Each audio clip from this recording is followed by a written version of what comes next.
ते अडचणीत आहे.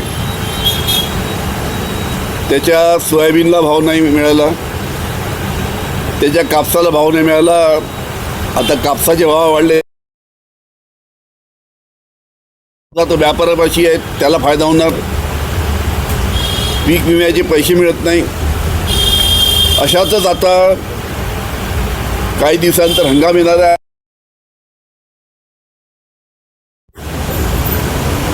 जवळजवळ 25% तर 85% रासायनिक खताच्या किमतीमध्ये वाढ झाली आहे.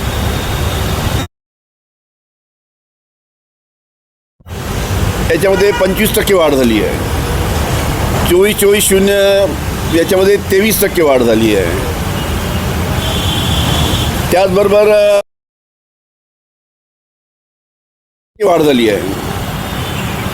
त्याचबरोबर 10-26-26 याच्यामध्ये सुद्धा 25% वाढ झाली आहे.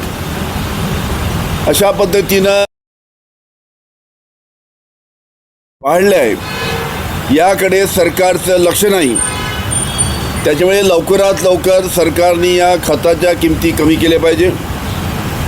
खतावर जे लिंकिंगचा प्रकार आहे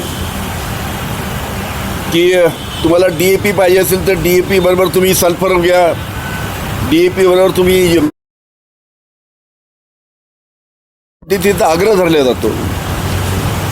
त्याचबरोबर तुम्हाला युरिया पाहिजे असेल तर तुम्ही नॅनो युरिया घ्या, सल्फर घ्या, अशा पद्धतीनं लिंकिंग केलं जातं.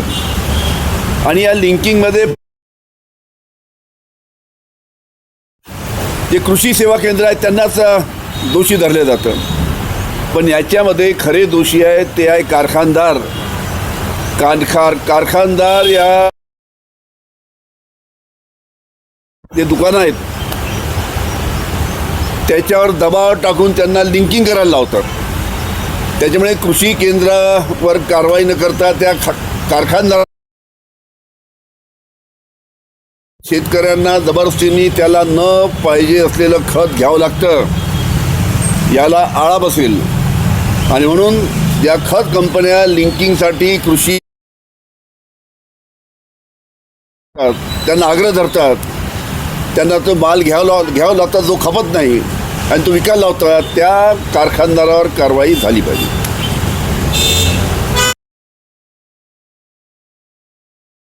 मुद्दा उचलला आहे. महाराष्ट्रातील महत्त्वाचे शेतकरी नेते बच्चू कडू आहेत. विधान परिषदेसाठी त्यांना अट घालण्यात येते, आपला पक्ष शिवसेनेत विलीन करा. आपल्याला काय वाटतं? आपण काय बच्चू कडूला सल्ला देण्याची आवश्यकता नाही आहे. ते स्वतः अनुभवी आहेत.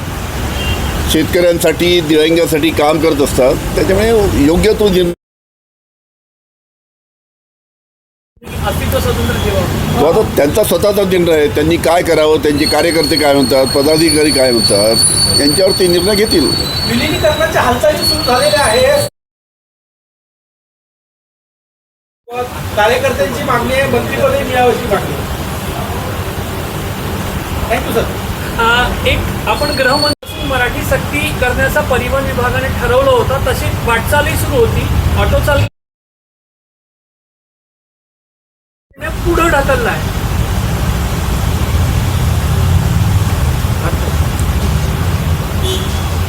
जो मराठी सक्तीचा विषय आहे त्यांची काही चर्चा झाली, त्याच्यानंतर तो पुढे ढकललेला आहे. असं आहे मराठी सक्तीच्या बाबतीत असं आहे की जुजबी मराठी तरी बोलता आली पाहिजे. टॅक्सीधारकाला आता काही अडचण नाही, पण आम्ही तेही बोलणार नाही अशी जर कोणाची भावना असेल तर ते अतिशय चुकीचं आहे. 8-10 वाक्य शिकायला 2 दिवसामध्ये कोणी शिकू शकतो. आणि तेव्हा इथली मराठी भाषा आहे आणि मराठी भाषेचे 8-10 वाक्य शिकायला कोणाची काही अडचण नसू नये. त्याच्यामुळे लवकरात लवकर मराठीमध्ये टॅक्सी चालकाला काय निबंध लिहा, मराठीमध्ये व्याख्यान द्या.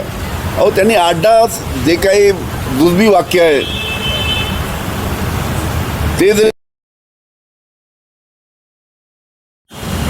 हिंदी में यही सवाल जो मराठी सक्ती का लेकर था। मराठी में जो मुंबई के जो उनको 1 मई से कंपलसरी किया गया था राज्य शासन ने कि उन्होंने मराठी में बातचीत करना चाहिए। और मेरा भी ये मानना है कि और यहाँ जो भी आता है उसको 8-10 सेंटेंस बोलना आना चाहिए। उसको क्या मराठी में निबंध लिखना है, तो ये काम हो सकता है, ये काम चल सकता है और इसको कोई विरोध करेगा नहीं, ऐसी मेरी मानना है। क्योंकि महाराष्ट्र बोल पाएंगे ऐसा बोलना भी गलत है और करके 8-10 सेंटेंस भी इन सभी टैक्सी धारक है या तुम्हारे ऑटो धारक है इन्होंने बोलना चाहिए।